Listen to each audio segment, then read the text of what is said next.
अस्सलामुअलैकुम, welcome to my YouTube channel और का। उम्मीद करती हूँ आप सब बिल्कुल खैरियत से होंगे। आज आपको मैं बहुत ही मज़ेदार सा आलू शिमला का सालन बनाने का बहुत आसान सा तरीका बताऊंगी।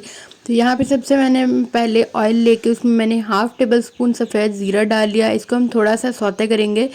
सबसे पहले है इसको सौते करके इसके बाद हम इसके अंदर 2 नॉर्मल साइज़ के प्याज लेके हमने बारीक बारीक काट के उनको अच्छे से गोल्डन ब्राउन सा कर लेना है। जो हमने सबसे पहले ज़ीरा डाल के सौते किया है उससे बहुत ही प्यारा टेस्ट और बहुत ही मज़ेदार सी खुशबू आएगी। सौते करने के बाद थोड़ा सा उसको हमने प्याज डाला। उसके बाद अब हमने 1.5 टेबल स्पून अदरक लहसुन का पेस्ट ऐड कर दिया इसके अंदर। मैं यहाँ पे सारी चीज़ें फ्रेश ही काट के यूज़ करती हूँ, फ्रेश ही कूट के सारे मसाले वगैरह जो है वो इस्तेमाल करती हूँ। अदरक लहसुन को करने के बाद अब हम इसके अंदर आलू डालेंगे। इनको हम थोड़ा सा फ्राई कर लेंगे प्याज़ों के साथ, ताकि जो है थोड़ा क्रंची क्रंची सा टेस्ट दें और बहुत ही मज़ेदार से लगे। तो यहाँ पर आप देख सकते हैं प्याज़ों के साथ ही मैंने आलूओं को थोड़ा सा फ्राई कर लिया, ताकि जो है मज़ेदार सा एक टेस्ट और मज़ेदार सी खूबसूरत सी लुक दें हमें। अगर हम इनको बाद में डालते हैं तो बाद में हम इसको बंद करके जब बनाते हैं तो सारे जो आलू हैं वो बहुत नरम हो जाते हैं। तो इसलिए इसको हम पहले डाल के थोड़ा सा इनको फ्राई कर लेंगे इसके साथ, ताकि जो है अपनी शेप ना चेंज करे, टूटे ना आलू। यहाँ पे आलूओं को हमने अच्छे से फ्राई कर लिया है। अब हम इसके अंदर 2 नॉर्मल साइज़ के टमाटर स्लाइसेस में काट के ऐड कर देंगे। अच्छे से टमाटरों को हमने पकने देना है।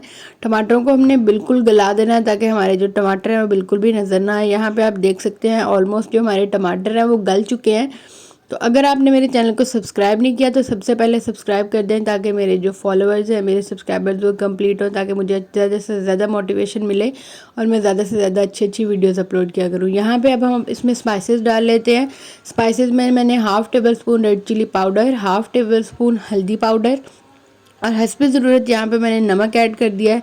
यार अभी हम यही 3 चीज़ें डालेंगे। इसके बाद मैं आपको बताऊंगी एक और हम मसाला डालेंगे। यहाँ पे मैंने सूखा धनिया और ज़ीरा थोड़ा सा, इसको दोनों को हमने पाउडर बना के डाल दिया। इनको अच्छे से फ्राई करने के बाद अब हम इसमें शिमला मिर्च कटी हुई ऐड कर देंगे। आप देख सकते हैं कितनी खूबसूरत लुक आ रही है। आलू हमारे जो हैं वो बिल्कुल भी नहीं टूटे, उन्होंने अपनी बिल्कुल भी शेप चेंज नहीं की। तो ये हमारी आज की रेसिपी की फाइनल लुक है। आप देख सकते हैं शिमला मिर्च भी बिल्कुल पक चुकी थी। इसके ऊपर हमने थोड़ा सा धनिया डाल दिया। तो अगर आपको मेरी वीडियो अच्छी लगे तो मेरे चैनल को सब्सक्राइब कर दिया करें और बेल आइकन को ज़रूर प्रेस कर दिया करें, ताकि आपको आने वाली हर नई वीडियो मिलती रहे। अल्लाह हाफिज़।